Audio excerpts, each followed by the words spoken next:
신명기 4장 32절부터 40절 말씀 마음을 집중하시고 함께 읽어보십니다. 내가 있기 전 하나님이 사람을 세상에 창조하신 날부터 지금까지 지나간 날을 상고하여 보라. 하늘 이 끝에서 저 끝까지 이런 큰 일이 있었느냐? 이런 일을 들은 적이 있었느냐? 어떤 국민이 불 가운데서 말씀하시는 하나님의 음성을 너처럼 듣고 생존하였느냐? 어떤 신이 와서 시험과 이적과 기사와 전쟁과 강한 손과 편팔과 크게 두려운 일로 한 민족을 다른 민족에게서 인도하여 낸 일이 있느냐? 이는 다 너희의 하나님 여호와께서 애굽에서 너희를 위하여 너희의 목전에서 행하신 일이라. 이것을 네게 나타내심은 여호와는 하나님이시요 그 외에는 다른 신이 없음을 네게 알게 하려 하심이니라. 여호와께서 너를 교훈하시려고 하늘에서부터 그의 음성을 네게 듣게 하시며 땅에서는 그의 큰 불을 네게 보이시고 네가 불 가운데서 나오는 그의 말씀을 듣게 하셨느니라. 여호와께서 네 조상들을 사랑하신 고로 그 후손인 너를 택하시고 큰 권능으로 친히 인도하여 애굽에서 나오게 하시며 너보다 강대한 여러 민족을 네 앞에서 쫓아내고 너를 그들의 땅으로 인도하여 들여서 그것을 네게 기업으로 주려 하심이 오늘과 같으니라. 그런즉 너는 오늘 위로 하늘에나 아래로 땅에 오직 여호와는 하나님이시오 다른 신이 없는 줄을 알아 명심하고 오늘 내가 네게 명령하는 여호와의 규례와 명령을 지키라. 너와 네 후손이 복을 받아 네 하나님 여호와께서 네게 주시는 땅에서 한없이 오래 살리라. 아멘. 신명기 전체는 모세의 마지막 설교에 해당된다고 말씀을 드렸어요. 전체로는 크게 3편의 설교로 구성이 되어 있죠. 그런데 오늘 읽은 말씀은 그의 첫 번째 설교에 해당하는 결론 부분입니다. 이제 이 4장까지가 첫 번째 설교에 해당하는 내용이에요. 그리고 오늘 읽은 말씀은 그 첫 번째 설교의 결론. 그게 뭐예요? 결론이 제일 중요하죠. 우리 앞에서 모든 설명했던 그 결론이 무엇인가? 그것은 결국 이 마지막 우리 40절에 읽은 것처럼 그 후손들이 복을 받도록 또 여호와께서 그들에게 주시는 땅에서 한없이 오래 살리라. 이게 하나님이 복 주시기 위함이라는 것을 그들에게 당부하면서도 경고하기도 하고 또 아주 중요한 말씀을 반복해서 강조하는 내용인 것입니다. 자, 그 결론이 어떻게 흘러가는가를 보실까요? 오늘 제목이 깊이 생각해보라 하는 것이죠. 근데 여기 오늘 읽은 32절 그 셋째 줄을 보시면은 상고하여 보라 하는 말씀이에요. 상고라는 말이 한문이라 좀 어려워요. 상자가 그게 상세하다는 거, 자세하다는 거죠. 상세하다는 상자고 고라고 하는 거 생각하는 거, 심사숙고할 때 고자예요. 그러면 상고라는 것은 깊이 생각하는 것. 깊이 생각하는 것이 거기서부터 지혜가 흘러오는 겁니다. 여러분, 생각이 많은 것과 생각이 깊은 것은 달라요. 생각이 많으면 복잡해지고 혼란스러워서요. 생각이 많은 것은 때로는 좋지 않습니다. 생각이 깊어져야 깊어진 가운데 거기에 자기의 자신 또 어떤 문제 거기에 대한 해결 여러 가지가 생각이 깊어져야만 그때부터 하나님의 지혜와 연결이 되는 것이에요.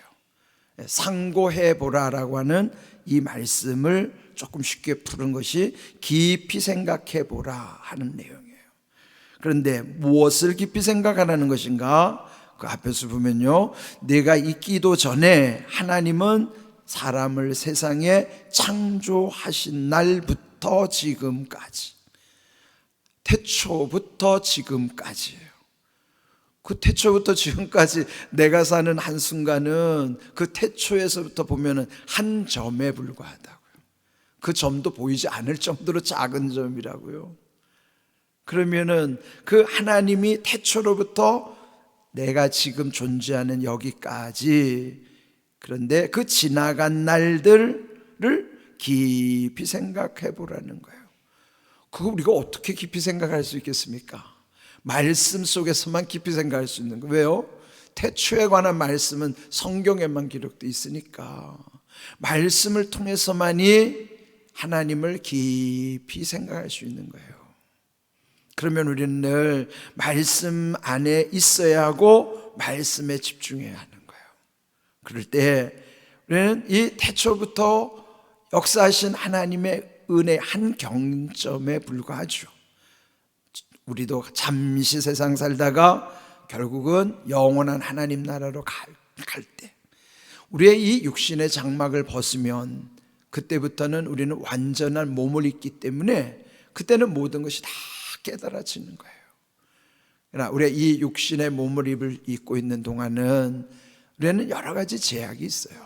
시간의 제약, 공간의 제약, 이런 한계를 늘 겪기 때문에, 그래서 우리가 보이는 것, 생각하는 것, 들리는 것, 요것에만 집착하고 머물러 있으면은 그것이 착각이란 말이에요.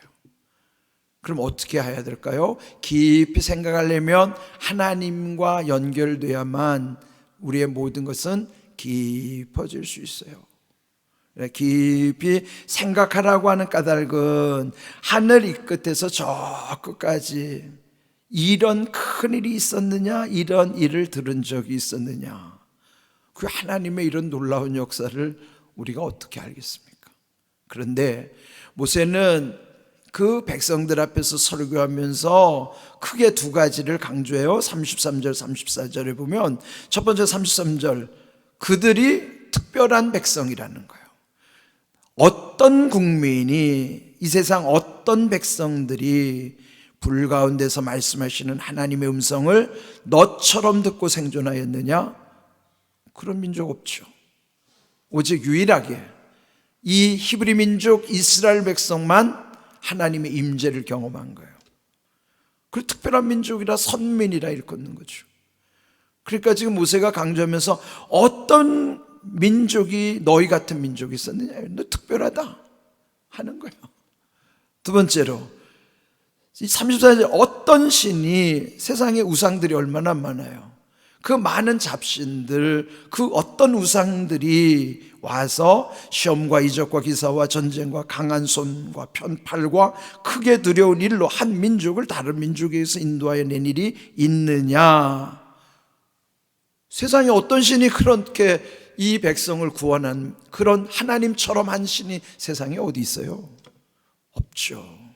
그러면 너희들이 찾는 신들 중에서도 하나님은 유일하신 하나님이고 너희를 택한 각별하신 하나님이다. 또한 너희는 특별한 백성이다, 이거예요.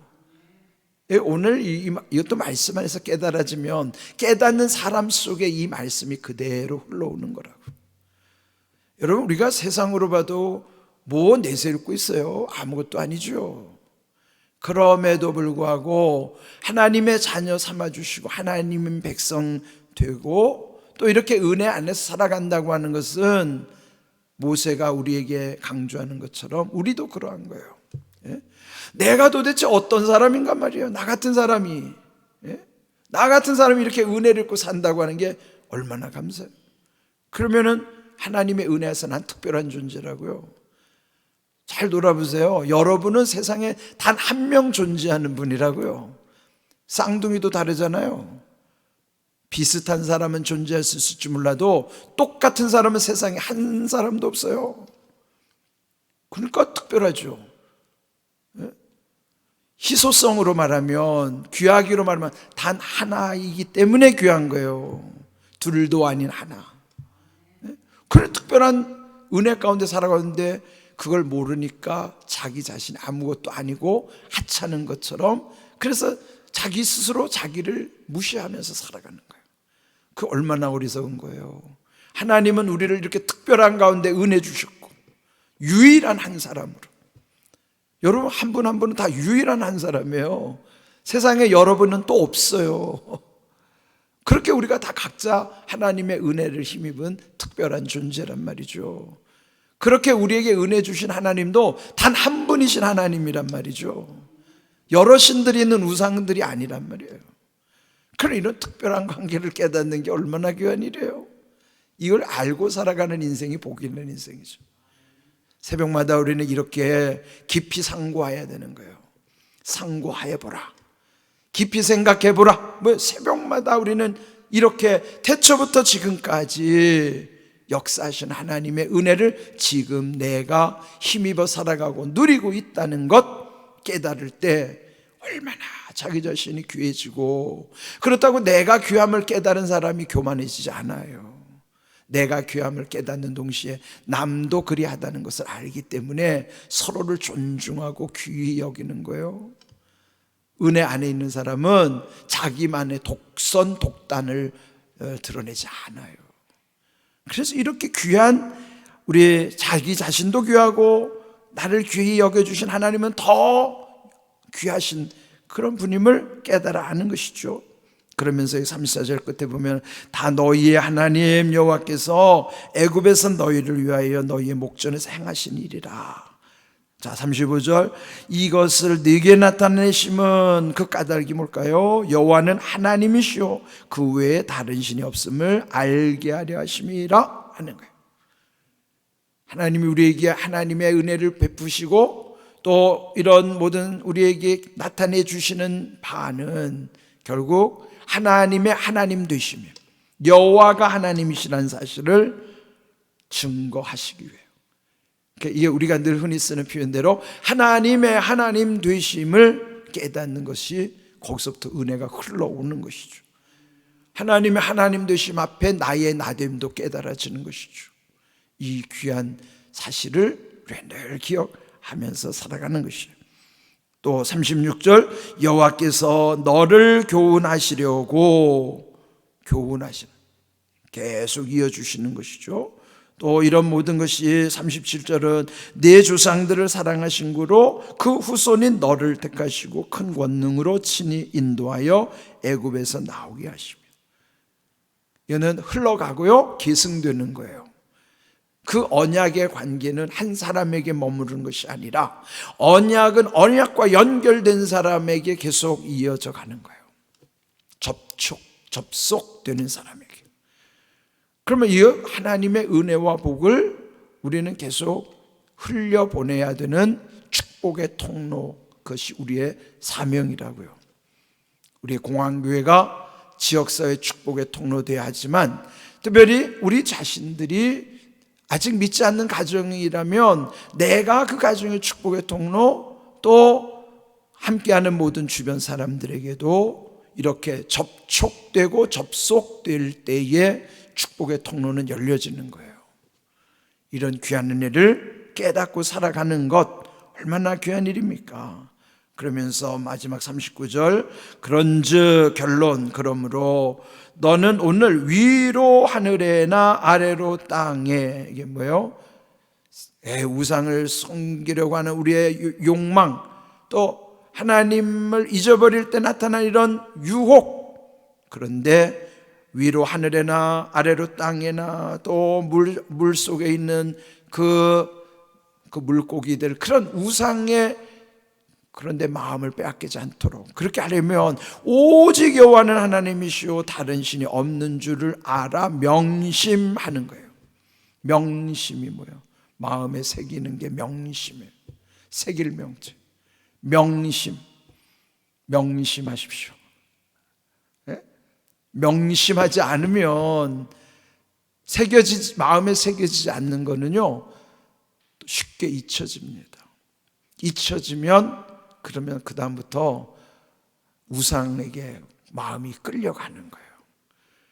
오직 여호와는 하나님이시오 다른 신이 없다는 것 명심하면 우리의 이런 모든 것을 다 이길 수 있다 하는 것이죠.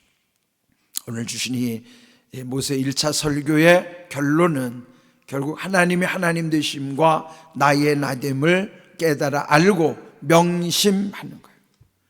이런 귀한 은혜를 우리 마음에 새기면서 오직 주님 바라보고 세상을 향하여 담대하게 나가는 삶이 되기를 주님의 이름으로 축복합니다. 아멘.